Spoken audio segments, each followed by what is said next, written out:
Kia ora tamariki. Welcome to Thursday, Rā Pari Thursday. Today I'm sitting outside getting a little bit of fresh air.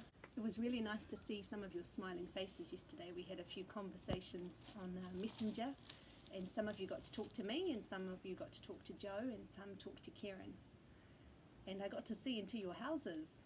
I got to see people who played with Lego. I got to see amazing ballerina books.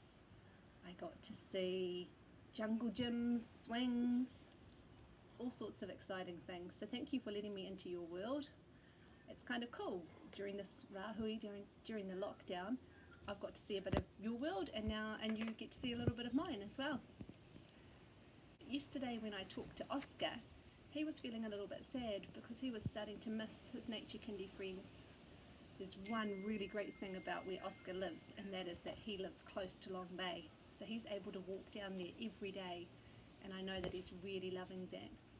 He's been to Crystal Tree a couple of times. He showed his mum the way and his dad, and he's really proud to be a leader.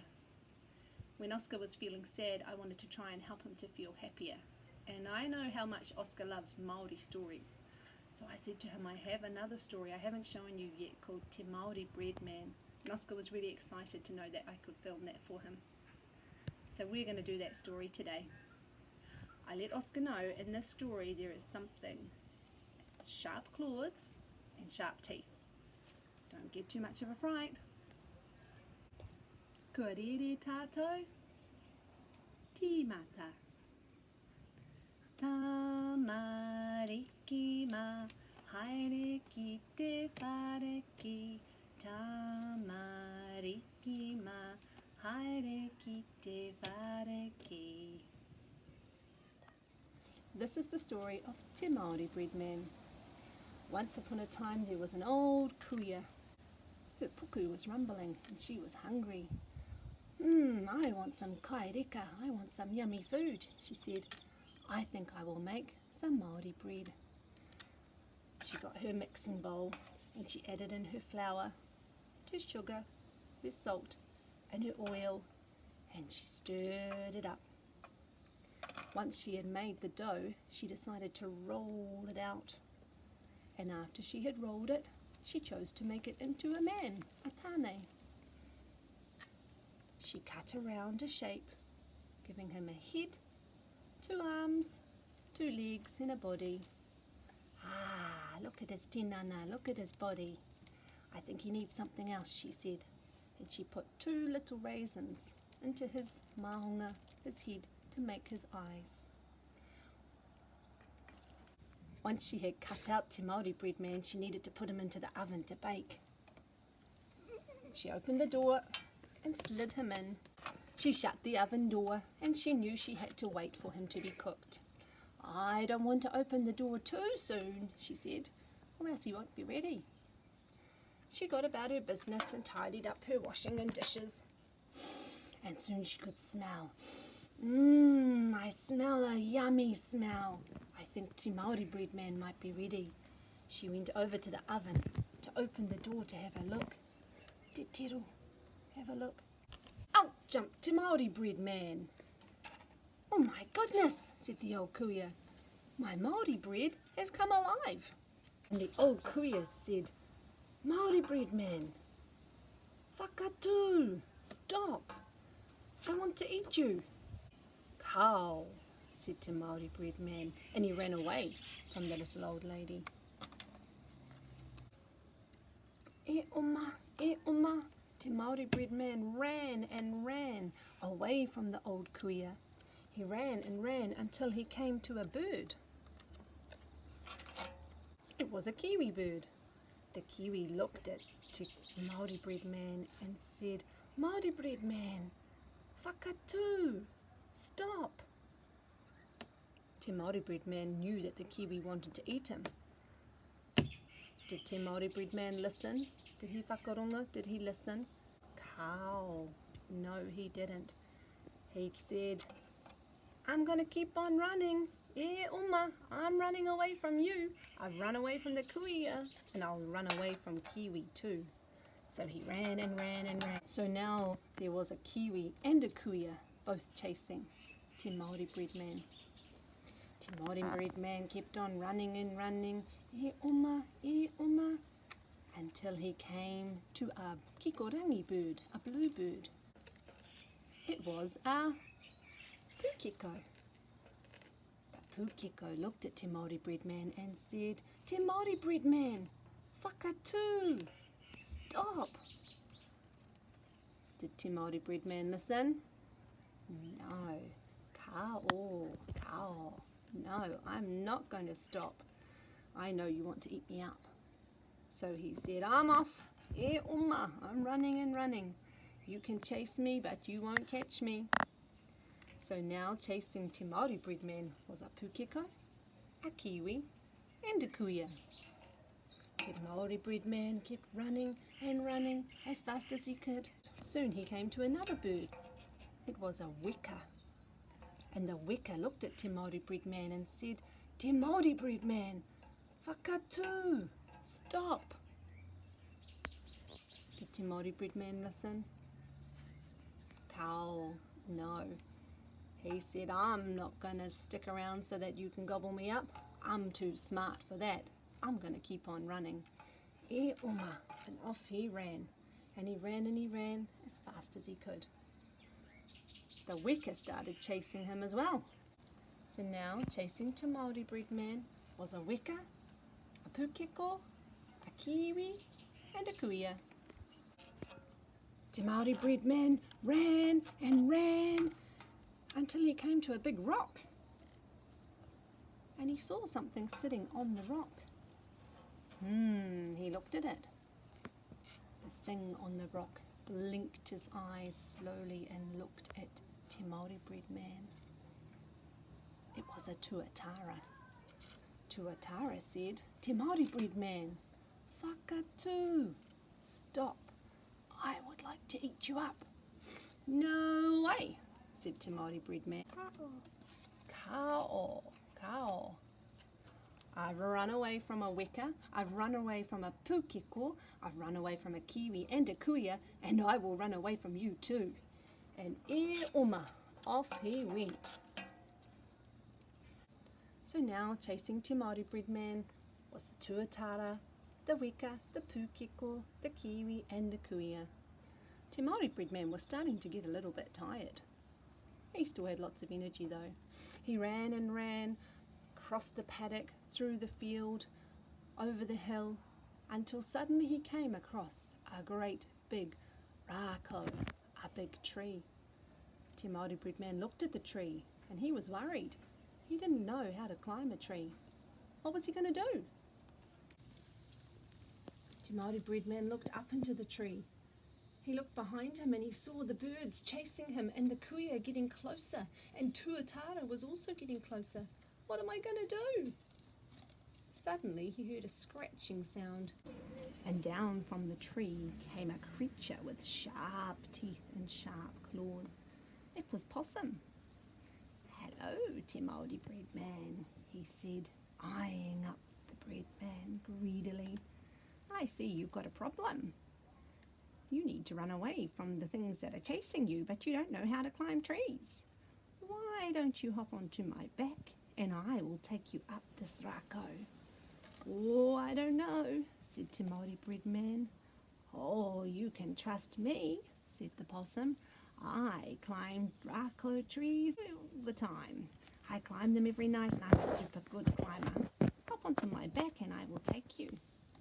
So Te Maori Bread Man hopped onto the possum's back and together they climbed up the rako tree. They got to the first fork and Possum said, Oh, Te Maori Bread Man, you're starting to slide off my back. Hop onto my head and you will be safer. So Te Maori Bread Man hopped onto the possum's head and they climbed a little higher. Oh, said the cunning trickster possum. Te Maori Bread Man, you're starting to slide off again. Why don't you climb onto my nose where you will be safer and that we can climb to the safety of the top of the rako? So Te Maori Bread Man hopped onto the possum's nose. The possum threw back his head and opened his mouth wide. Te Maori Bread Man flew up and then down, down, down and straight into the possum's mouth. The possum smiled and laughed. Kai reka, that was yummy food. And he scooted back down to the tree. Away, said Kuia, who had been watching. Oh, cheeky possum, you ate the Maori Bread Man all up. That's okay, said the Kuia. Maori bread is made to be eaten. But my puku is still rumbling, and I'm still hungry. I'll go and make some more Maori bread. But this time, I will make it in the shape of a purawhita, a circle, and I will make sure that this Maori bread does not have any waiwai, any legs, so it will not be able to run away from me again. So the kuia went back to her whare to get busy, to make herself some more Maori bread. The end. This puka is called Everybody Feels Sad. Pauri. Sad. I can see this girl is feeling sad.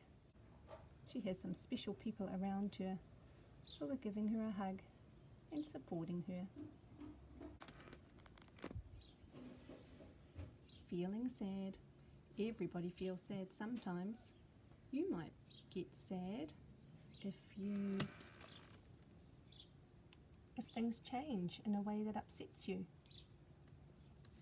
or if something that is special to you gets lost or broken, or maybe something doesn't work out the way you hoped it would. If you lose somebody special and you miss them, it can make you feel sad. Or if somebody hurts your feelings. When Oscar was feeling sad, I think it was because things had changed and the nature kindy wasn't happening anymore, and maybe he was also missing special people from nature kindy. How it feels when you're sad. Are your eyes filled with tears? Has your smile disappeared? Does your heart feel like a heavy weight? Have you lost your laugh? Do you want to hide? You must be feeling sad. This story is called Sad Girl. Hello, I'm Chloe. One day I lost my little toy elephant, Bibi. Bibi, where are you? I searched everywhere at home, but I couldn't find her. That night I didn't have Bibi to put under my pillow. I really missed my favourite toy. The next morning I couldn't put Bibi in my school bag like I always did. She wasn't going to be with me anymore. Thinking about it made me cry, so Mum gave me a hug. At playtime I didn't feel like joining in. It's hard to play when you're feeling sad. My friends saw my sad face and they asked me what was wrong. Are you okay, Chloe? They said. I wonder if she'll talk to her friends about how she's feeling. I told my friends why I was so upset. They said they would help me look for Bibi around school. We'll help, said the friends. Guess what? Sophie found Bibi in the corner of the playground. Woohoo! Thanks, Sophie! Straight away I went from sadness to happiness. I felt much better. Chloe did something really smart in this story. She shared her feelings with her friends and her mum so that she could talk about how she was feeling on the inside. She still felt sad, but sharing her feelings meant that other people could give her support. It's okay that she was sad, and it's okay to cry when you're sad. Oscar talked to his mum when he was feeling sad, and he let her know how he was feeling. His mum listened and gave him some support and hugs. And we had the idea of talking to each other on the video, and that made Oscar feel a little bit better. He still might be sad that he can't be at Nature Kindy, and he might be sad that he's missing his friends. But seeing each other, even if it's just on the phone, can take some of those feelings away. Oscar's mum also knows that when Oscar is busy and doing something he enjoys, it can help with the sad feelings. So going down to the beach and playing in the sand in the creek and crystal tree helps Oscar to feel happy, even though it's not a Nature Kindy day. Is there anything that helps you to feel better when you're feeling sad? Do you have a special toy like Chloe had? Do you love hugs with your mum? And do you talk about your feelings? Those are all really great things to do. Ngā mihi nui. Thank you for watching today. I hope you enjoyed the story of Te Maori Bread Man. It might sound a little bit familiar to you. Maybe you know the story of the gingerbread man. It was really good to read the story about the girl who felt sad. And some of you might be feeling sad at the moment, and it's a really good idea to be talking about how you're feeling. We talk about how sharing your feelings can actually sometimes help. Sometimes they feel so big inside, and once you share them, they shrink a little bit. I know that all of your teachers are looking forward to when we can all see each other again, and when we can be together at Nature Kindy, be back at our park, and be outside having fun with all the children reconnected. Hopefully that will happen in another couple of weeks. Until then, kia kaha, stay strong, kia noho haumaru, stay safe, and keep enjoying spending time with your whānau. I will see you again tomorrow. Ka kitea popo. Bye bye.